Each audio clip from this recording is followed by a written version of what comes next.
आज सिंधुदुर्ग जिल्हा परिषद मध्ये जो प्रकार घडला तो एका सावंतवाडीच्या टेंडरवर एक काही 8 कोटीचं काहीतरी ते टेंडर होतं आणि त्या टेंडरसाठी वैभव नाईक त्यांचे सगळे साथीदार आणि काही इतर लोकही होती त्याच्यामध्ये उभाटा गटाची ते तिकडे गेले आणि आतमध्ये राडा केला, तोडफोड केली, पोलिसांना लाठीचार्ज करावं लागलं। सावंतवाडीमध्ये जे काम होतं त्यासाठी वैभव नाईकांना त्यांच्या मर्जीतला एक ठेकेदार आणि त्यांच्या मर्जीतल्या ठेकेदाराला ते काम मिळावं यासाठी ते तिथे पोहोचले।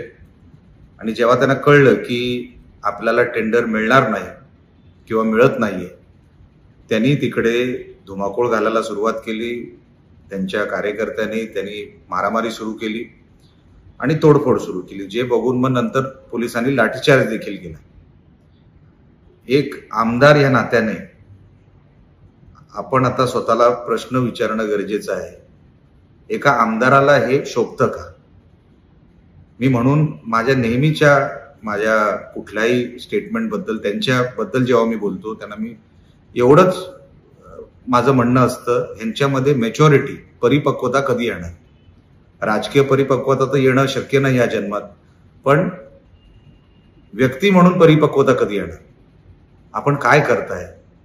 एका टेंडरसाठी जे आम्ही सातत्याने म्हणत होतो, त्यांचं उदरनिर्वाहाचं साधन वैभव नाईक आणि कुटुंबाचं हे फक्त जिल्ह्यातले टेंडर आहेत।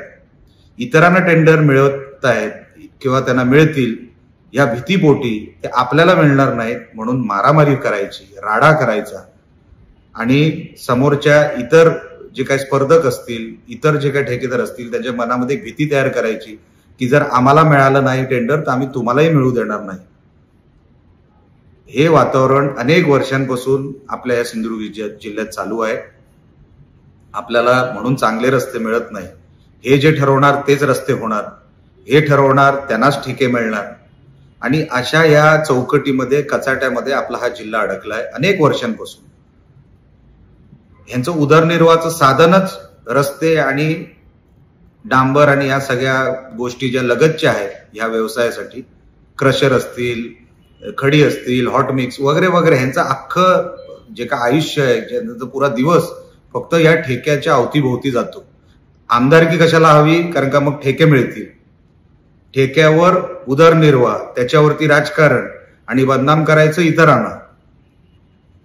हे डाव आता लोकांनी ओळखलेले आहेत आणि लवकरच वैभव नाईक तुम्हाला योग्य ती जागा लोकच दाखवतील आणि तुम्हाला या जिल्ह्यामध्ये एक साधं ठेका देखील मिळणार नाही याची काळजी देखील लोक घेतील। कारण का या वृत्तीची लोक जे दुसऱ्यांवर दहशतवादीचा आरोप करतात, आज स्वतः तुम्ही काय करताय, कशासाठी करताय? स्वतःचा उदरनिर्वाह तयार करण्यासाठी, स्वतःचा बँक बॅलन्स तयार करण्यासाठी, हे कुठल्याही पक्षासाठी राडा नव्हता। फक्त टेंडर नाईक कुटुंबाला मिळावं म्हणून अख्खं नाईक कुटुंब तिकडे होतं आणि अख्खा जो काय त्यांचा जो मित्र परिवार होता त्यांना ते टेंडर मिळावं म्हणून हा सगळा आज केलेला राडा होता। हे लोकांना 100% आता कळलेलं आहे की वैभव नाईक ना सहकाऱ्यांसाठी काय करतात, ना पक्षासाठी काय करतात, ना उद्धव ठाकरेंसाठी काय करतात। त्यांचा सगळा राजकारणाचा भाग, त्यांचा अख्खा दिवस हा फक्त ठेके आणि मला काम किती मिळणार, मला किती रुपयाचं टेंडर मिळणार ह्याच्यासाठीच वैभव नाईक आणि त्यांचं कुटुंब हे मागची 10 वर्ष सिंधुदुर्गाला लुटतायत।